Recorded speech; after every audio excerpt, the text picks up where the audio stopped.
ECSI fans, you want to revolutionize your sports investing habits? Allow me to tell you about WagerWire. WagerWire is an app that helps you become a superior bettor by allowing you to sync all your sports books and track all your bets in one place. See your current action, your betting history, and stats. You could also sign up for sports books and collect bonus offers. Follow them at WagerWire on X, as it's the best account on the platform. Head to App Store or Play Store now and search WagerWire and download.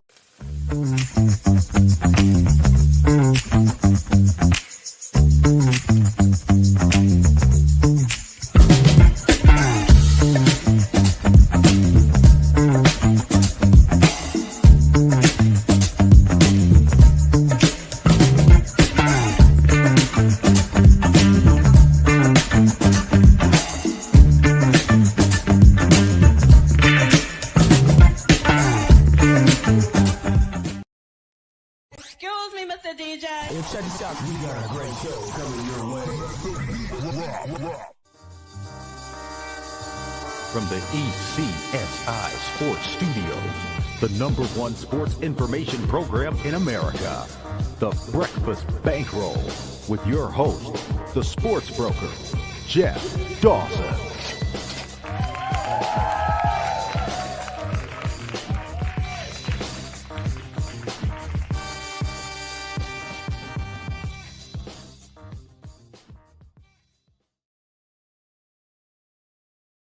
Good morning, sports fans from all around the world. I am the host, Jeff Dawson, East Coast Sports Investors, and it's that time of the week with good friend and colleague, Mr. Matthew George, in the Breakfast Bankroll, as we're going to talk NBA Finals. We did not do a show last week. I was in Ionia, Michigan, with Food Truck Festivals of America, so we missed our Thursday, Friday spot. So I'm going to have Matthew come on and talk about Game 7, the finals. Of course, we know Halliburton got injured. And then, of course, the NBA draft last night. Headliner, Dallas Mavericks get flagged in the NBA draft 2025, LOL. I did think the two Rutgers guys would go second and third. I guess Ace didn't make the place for a few teams by not going and working out for them, blah, blah, blah, blah, blah. So anyways, he slips to 5. But we're going to talk some WNBA as well. Big move on the Fever tonight. 10.5-point favorites overnight against the LA Sparks. Down to 5. Kind of curious what's going on there. So first and foremost, a shout out to our proud sponsors and partnerships. It's WagerWire. Head on over to Google Play. Download the app. It is free. AtlantaSteaksAndSeafood.com. Introduce yourself to Terry Smith over on Facebook. Come on back to AtlantaSteaksAndSeafood.com. Steaks, seafood chops, wines, appetizers. Terry's got it. 4 subscription plans. Set it and forget it. Month of protein every month delivered to your front door. The only thing you'll need is a spare propane tank. And last but not least, before I bring Matthew in, apologies to Andrew McGinnis. I've been doing this now for 10 years. And when we reschedule, bing, bang, boom, not a problem. I'm doing a lot of work in the studio, in the office, and I had it written down. I didn't have it on my calendar. I had a missed phone call. I had a text, everything okay. I just a brain fart. 1,000% owe you, Andrew. Hopefully tomorrow, 10:15, your channel. So without further ado, Mr. Matthew George. What's up, Matthew? How we doing, Jeff? How we doing? We're doing well. We're doing well. A lot to catch up with here. Again, we didn't do the show last week. We don't have to go into full-blown detail. Game 7, a lot of Pacers, a lot of Halliburton, a lot of steam. Unfortunately, Achilles. And hats off to the Pacers. They actually were competitive through the first half. 1-point lead, I think it was at halftime. OKC kind of lean, started sweeping the leg, and champions. I would like to congratulate the Thunder, SGA. Great season. 68 regular season wins, a hell of an accomplishment. Applaud the Pacers. No one had them coming out of these. Well, most people didn't. And a hell of a run, and prayers up to Halliburton.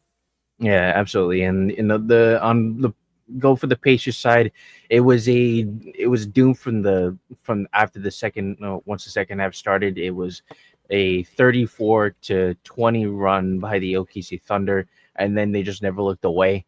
Not to mention that in the end, the Patriots didn't even score 100 points. So it just goes to show on how rugged the defense is for both and defense and offense is for OKC.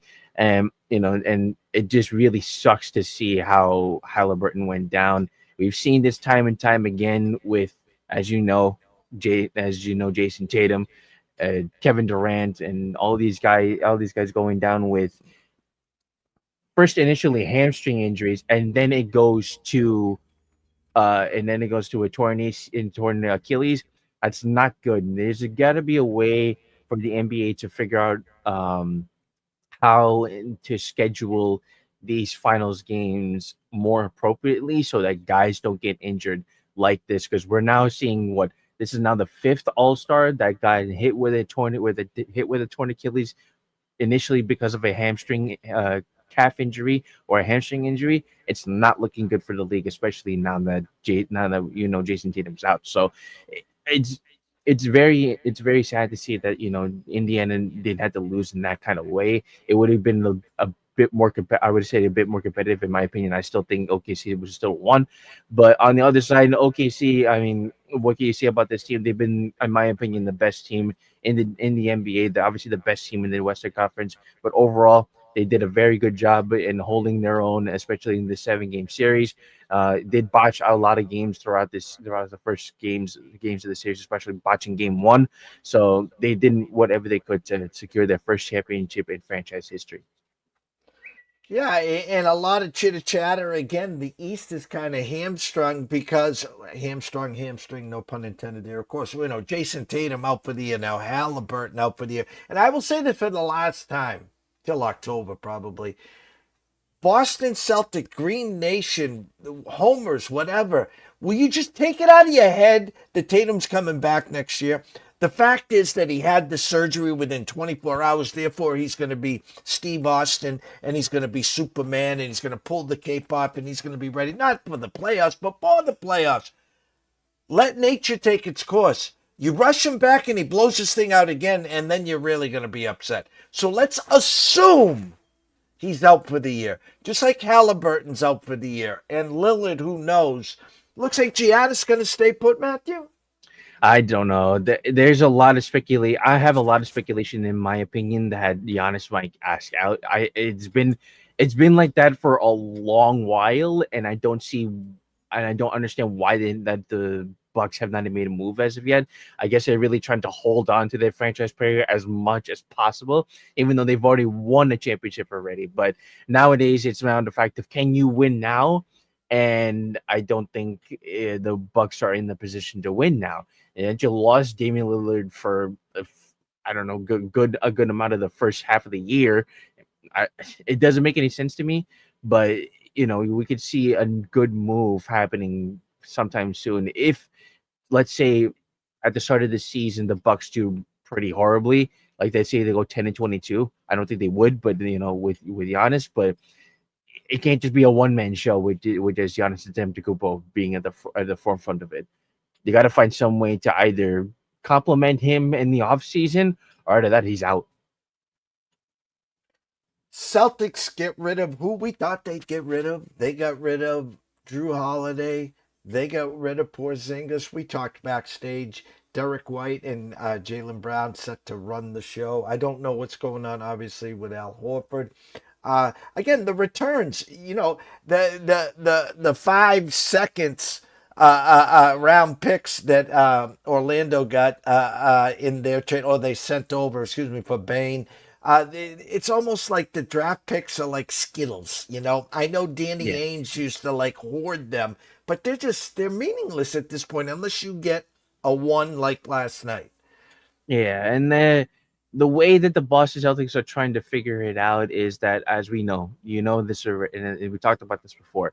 They're trying to get out of the luxury tax situation. So, getting rid of Drew Holiday, getting rid of Porzingis in trades is it's got to be the way they had to do it. I don't believe, in my opinion, Anthony Simons was the right idea per se, because I don't think he's. I mean, granted, he's a good scorer. I just don't know if he'll fit into the Boston Celtics system, because he's not a great shooter, but he's not a bad shooter. So I don't know how he's going to fit. He is a young player. He is a young player. I believe he's 26 years old, so they could definitely develop him and fit into that system.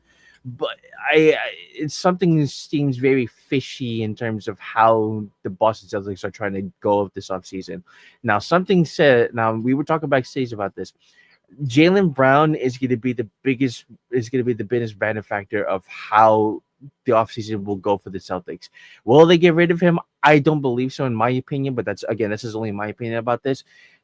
I think they still keep Derek White and Jalen Brown, even though with this whole even with their whole luxury tax situation, it's just a matter of I don't believe that they're just gonna just let this season ride out. Obviously, because we mentioned that Jason Tatum is out, and they have to see how they can mesh this team together, since they have their young players to develop in Baylor Shireman, and they still have Peyton Pritchard still is a good 6 man. He just won 6 man of the year this season. So there's still a lot to develop with Boston, but there's also a way that they could still, manage a playoff spot and still be competitive in the East. I just don't think they're just going to go be like that number 1 to 3 seed, obviously. Well, the kid from Portland, by the way, and I and Coach Young play better defense than that kid. That kid doesn't know how to play defense. So, anyways, and again, keep an eye on JB and Derek White. Again, it's hard to think 2 years ago defending champs. This year, Tatum gets hurt. They were going to lose to the Knicks anyway, so I'm not using Tatum. Or they would have lost to OKC, so it wasn't even a matter of that, or the Pacers, whatever. My point is, new owner, luxury tax, aprons. You might as well just skin it down to bones. And, I know Jalen Brown is a bigger face than Derek White, but you might be able to get something more for Jalen Brown. And at least when Tatum comes back, he's the true alpha. And now his running mate is Derek White, and there's no comparison to Alpha 1 and Alpha 2. And I just believe that the dynamic duo between Jalen Brown and Jason Tatum, I think that they can't be. In my opinion, I think they can't be stopped, because you know there's a good way of handling situations where Jalen Brown is a good rugged defender, especially in the perimeter, and then Jason Tatum can just score at will. So you have that 1-2 punch there. But that's the same thing you could say about Derek White, because Derek White is a preliminary defender. I think he's one of the best guard defenders in the league, aside from Drew Holiday. But Drew Holiday is obviously on the older side now, as we mentioned.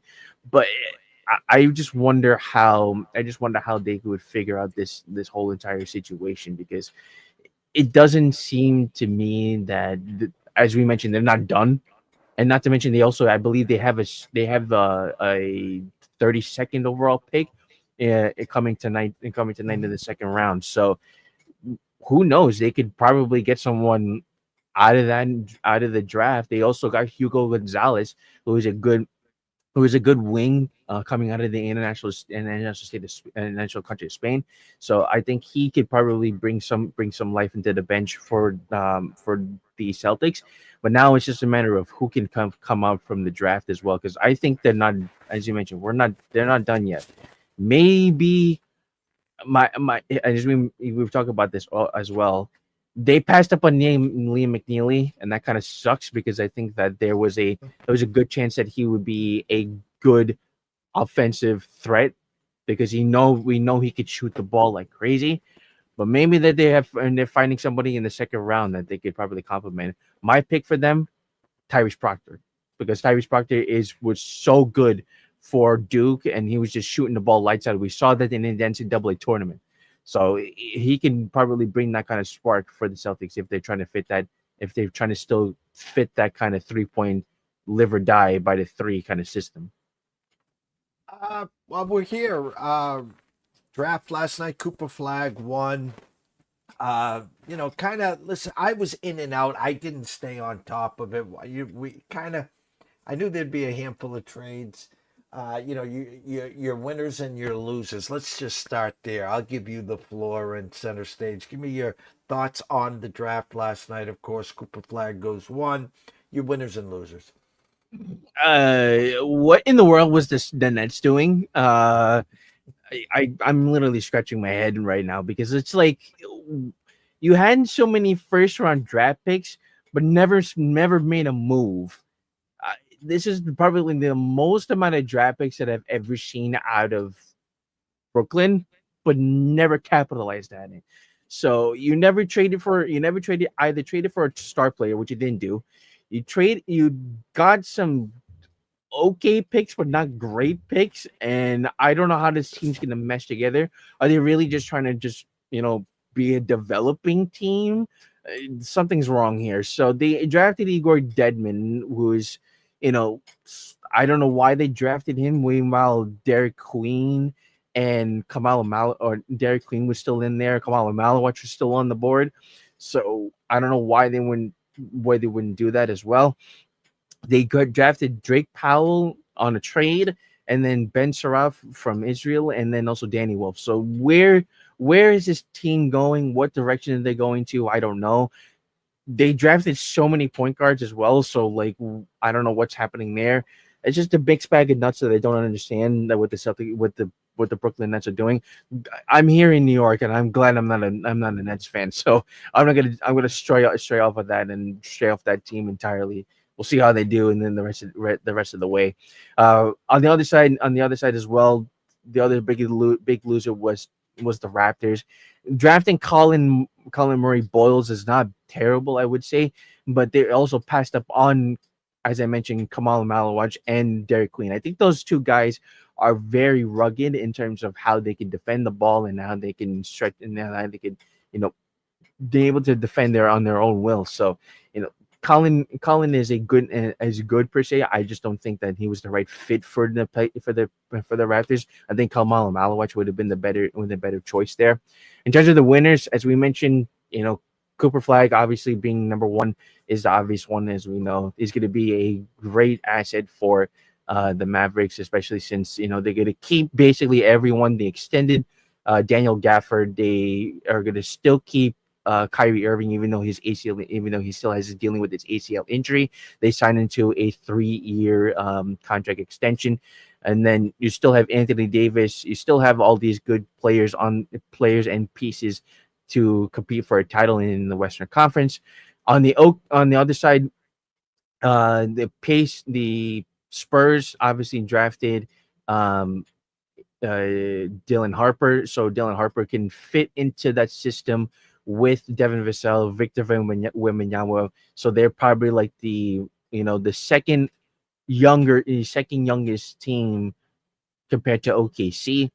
So that's going to be a big reason why they could be I think that the Spurs can be a sneaky pick going into the playoffs next season already. I'm probably seeing that already because Victor Wembanyama, obviously we mentioned, is dealing with that blood clot. So hopefully that it clears up once the new season starts. And then the biggest one is they had a first round pick in after winning a championship. Yeah, it's OKC winning the NBA championship, and now you drafted Thomas Sober in the first round out of Georgetown. So he is one of the better defenders in college basketball. He is averaged 2 blocks per game with Georgetown, and he is a 6'10", 255 rugged defender, and he can score at will in the paint as well. So that's another great piece that OKC is adding, and not to mention that they also have their rookie from last year in Nikola Topic, who hasn't played all year last season, dealing with an injury. So OKC may not be done, and this is probably, who knows, maybe a new dynasty coming up for the next few years with OKC. 7 years, 7 new championships, no repeat. So Mm-hmm. I'll bet the no on OKC next year. I'm not taking listen. They definitely could, but I've seen not saying that even they had the perfect storm. I knew the Celtics had the perfect storm.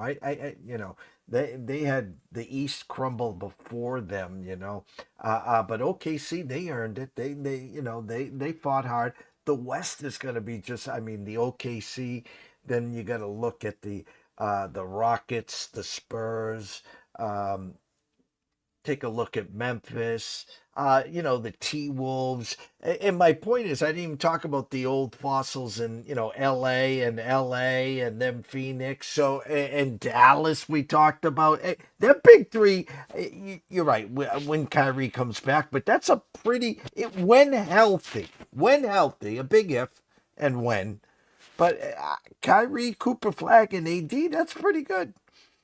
Yeah, and I wouldn't be surprised that call me crazy, but I wouldn't be surprised if Cooper Flag actually makes the All Star team next season. If that Kyrie Irving and Anthony Davis take a step back. Obviously, this is going to be a big big task for Cooper Flag because he's going to be inserted in the starting lineup. Like there's no that starting lineup is going to be very very rugged in how in the way they're going to be implementing their offense and defense. So can Cooper Flag can be able to complement AD? Can he complement Daniel Gafford in the front court? It's all going to be in a matter of how they can mesh together. Because obviously you also have PJ Washington in the bench as well. So how this team can mesh together is going to be very interesting. But this is going to be the number one reason why you traded away Luka Doncic. You got this, and you got the rarity of having the first round, the number one overall pick, which still doesn't make any sense to me to this day. I don't understand it how, but they got it, and now they got Cooper Flag. So you got another generational talent that is not internationally. Speaking of, he's not international. He is from the U.S. So this is probably one of the biggest prospects since Anthony Davis, maybe LeBron James. So this is going to be a lot of pressure for Cooper Flag, but he's coming into a great system, and also good veterans to talk to with Anthony Davis and Kyrie Irving, as we mentioned. Now, also on the other side, I just want to quickly mention Kevin Durant to Houston. So he got traded to Houston. So now let's see how Houston's going to be able to be better in terms of. I mean, they were already great last season, and now can they be better? It's gonna be very interesting and see how they can unfold in the Western Conference. Yeah, I don't like because I don't want to come across as that guy poo poo in the NBA, but these guys they make so much money, and I'm an '80s guy. I'm a Larry Magic. I was a Michael guy, and then we'll have another show or two or three or 10 about the rest of the NBA where it is today. But my point is KD good? Yeah, he's good, but is he gonna? These people think that these stars that are aging are gonna, that they're one player away. That this KD is gonna put Houston over the top, and I disagree. I mean, how many games is KD going to play? How healthy is he going to be? Is he going to be healthy enough come March, April, May? The NBA Finals just got over Sunday, which was what, the 21st? Mm-hmm. I mean, so we're talking 100 games plus, including preseason. And so it's kind of tough. I loved where Houston was going. If they think they're just KD away, hey, they got him for this year. They'll get Jaylen Brown next year. How's that sound? That's what I'm saying. 2 games in the WNBA. I started in the promo. 7:00 start. LA travels to Indiana. Overnight LA Indiana 10.5 with a 170.5. Down to 5.5 with a 0.5 at the circa, meaning the next move is to 5. Under over now a flat 167. Is Caitlin out or what the hell's going on over here? I didn't see this until an hour ago. So sadly, this graphic will not be feasible. So sadly, Caitlin Clark is not playing tonight because of a left groin issue. So she will not be playing. My SGP had Caitlin basically Caitlin Clark tonight, but I didn't see that she was playing. That's why the number went down from from half literally, because she obviously does most of the scoring. Even though I don't think last game she barely even scored. She got 6 points, so there was something clearly wrong with her. So that was definitely why she's out tonight. So that's going to be, another big loss in terms of the viewership, because it was supposed to be on Prime Video tonight as well. So that's gonna be a little loss of the viewership. So we'll see what happens there. I still think in that position that the Sparks maybe the Sparks will come out with a win here, maybe, but that's gonna be dependent upon how Kelsey Plum does tonight, and also you got Rakia Jackson back, so we'll see how that goes. But I just think the Favors still could find a way. They have won games without Caitlin Clark as well when she was out. So I wouldn't see why they wouldn't do that again. Kelsey Mitchell has been stepping up from the 3-point line as of late, so she's definitely shot the ball. I think she shot the ball over 50% in the last couple of games. Um, being the way that Caitlin Clark wasn't shooting well, so I think that at this rate that the Fever are in a good place right now. It's just a matter of how they can do the rest of the season. It's just now go with the over in Kelsey Mitchell and her points, since that Caitlin Clark is going to be out tonight. All right, and the other game we're going to break down 10 o'clock Eastern start. Washington travels to Las Vegas. Overnight, Las Vegas minus 8.5 with a 162.5. Flat 8, 161.5. There is a 7.5 over at Caesars, so some money trickling in on Washington. What do your eyes see? Yeah, I think still the Aces have been a lot better as of late, even though they were still. I mean, I still think they're still struggling, but the way that it, a lot of time when Coach and I did the podcast, a lot of times when we talk about the Aces, it's just that this Jewel Lloyd, Chelsea Gray, and um, in this team in this like front court in this backcourt team of the Aces has just been mixed bag of nuts in terms of how they could score and how they can implement their offense. Chelsea Gray, Jewel Lloyd, and Jackie Young have just been trying to mesh together. It seems to be working now as of late, and that's where they've gotten 7-7. Even though I believe they were like under 500 for like the past couple of days. So now they're doing a lot better. And I think that's going to happen again tonight. So we're going to go with the same game parlay for a couple of players on one side. We're going to take Asia Wilson with the double double. She got that double double in the game against Seattle. I wouldn't be surprised if she does that again. She's been, still dynamic. She's still a great. She's still one of the best in the league. She's gotten a lot, and she's gotten a lot better shooting the ball as of late. So we're gonna go with the double double at plus 105. Chelsea Gray for 4+ assists at minus 106. She's gotten that number a lot more recently. She's gotten that number 5 out of the last 6 games. So I wouldn't be surprised if she does it again. So we're taking that at minus 106. And then on the other side, we're gonna take Brittany Sykes and over 18.5 points. So she is the main focal point of the offense for the Mystics. So I wouldn't be surprised if she does that again tonight. So that 3-leg same game parlay goes up to 4 plus 477, because this is going to be a very tight game, but I think there's going to be a lot of scoring on both ends of the floor, because we know that both teams can score at will. It's just a matter of who can outscore each other, which team can outscore each other tonight. Well, it was funny because I turned on Las Vegas last night. They were playing Connecticut. Las Vegas starts the game 19-0 against Connecticut. I'm like, hey, you guys still at McCarran Airport or whatever they call it now? Something Reed. I'm like, hey guys, you got a game going on, 19-0. Vegas comes out, but anyways, we'll be back tomorrow. You and I. Currently 11 o'clock again. You'll recap round 2. We'll talk some WNBA. You'll give some thoughts of potential moves moving forward. Winners and losers again and all that good stuff, of course. Everyone knows on X, Matthew, where to find you at MG28 Sports. But tell them about your sports grid schedule and, of course, your podcast with Mr. Coach Young. Yep, Coach James Young and I do a podcast every Tuesday and Thursday that gets released. Today, it will be recorded today because we have recapping the NBA draft. So we're recording that. I'm recording that later today as we speak. But normally Tuesday and Thursday, as we record Monday and Wednesday, and then on Tuesday and Wednesdays, 8 to 10 p.m. Eastern with Scott Wetzel. Dave Sherpin is going to be out for a little bit because he's dealing with something on his end. Prayers to him. Hopefully, he recovers well. It'll be as of this week, it is Joe Madden that is going to be in for Dave Sherpin this week.